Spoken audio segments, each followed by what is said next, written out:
The militarization of relations between the Federation and the United States is now complete as the Ministry of Defense, MOD, prepares to take over all U.S. embassy functions after Ambassador Sergei Kislyak was recalled to Moscow, with both being in reaction to the frightening endgame now taking place in Washington, D.C., whose goal is the immediate ouster from office of President Donald Trump. In that new polling shows the propagandized American people are now in favor of 4 weeks. The Foreign Intelligence Service, SVR, has been reporting that specialized U.S. military units and American federal police forces have been flooding into the Washington, D.C. region, Virginia, Maryland, preparing for the great event, and that, perhaps, has been most accurately described by the globally known charismatic Christian preacher and evangelist Rodney Howard-Browne, who just yesterday warned his tens of millions of followers of the plot to take down President Trump.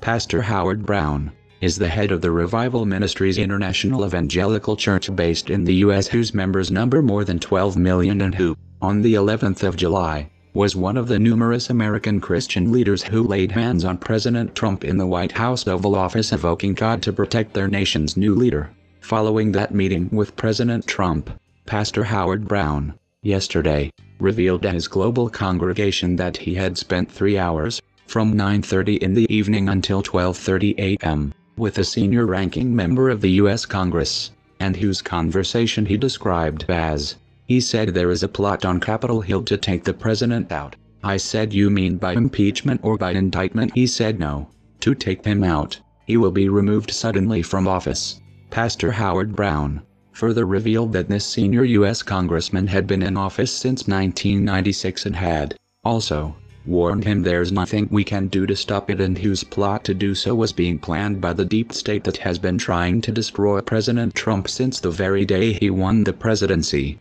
Of the greatest crime committed by President Trump against his deep state enemies, necessitating his sudden removal, is his plan to end all illegal U.S. wars of aggression so that he can use the trillions of dollars spent on this madness to rebuild his own nation with one of his own top military leaders, Special Operations Command Chief of the U.S. Army General Raymond Thomas, acknowledging that American forces are fighting in a sovereign Syria where they will likely have no ability to stay if their presence is questioned in terms of international law, and General Thomas adding, "We're bad day away from Russians asking, why are you still in Syria?" As the MOFA reported yesterday too, see our article, "New U.S. law to remove Trump from power and declare war on Russia will be met by force." This report notes, President Trump's deep state enemies are just days away from passing a new law that will effectively, and for the first time in American history, remove him from having to power over his own military and foreign policy, and that even the European Union is now warning the Americans that it will retaliate within days if this law takes effect, with many global military, intelligence and economic experts now all essentially agreeing that the U.S. is coming apart at the seams. The noted Swiss economist Egon von Greyerz has most accurately described what is now occurring by his stating that we are now in the frightening endgame, and who further described why this happening by his saying, "The gullibility of people today is exacerbated by the power of the internet and social media. Anything we read is accepted as fact or the truth, while a major part of it is just fake news. This is of course nothing new, as it has been used by governments for centuries." Goebbels, the Nazi propaganda minister, who was an expert at manipulating the German people, said, "If you tell a big lie often enough and keep repeating it, people will eventually believe it."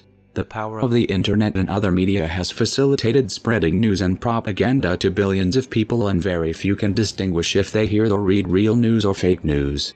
Operating under no such fake news delusions, though, and knowing how close the U.S. is to complete chaos upon the ouster or assassination of President Trump, the Ministry of Defense has now taken control of all diplomatic functions regarding the United States and has appointed Deputy Minister of Defense Natalie Andronov to be the new Federation Ambassador to America, as it is fully expected that the Federation will be dealing with, at least, a U.S. military junta controlling this country rather than its democratically elected leaders.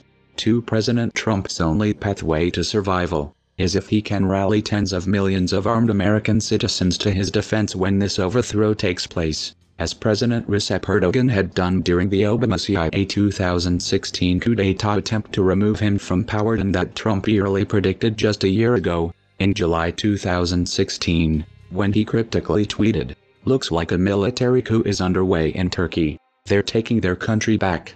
Will be the same in the US soon if I'm president.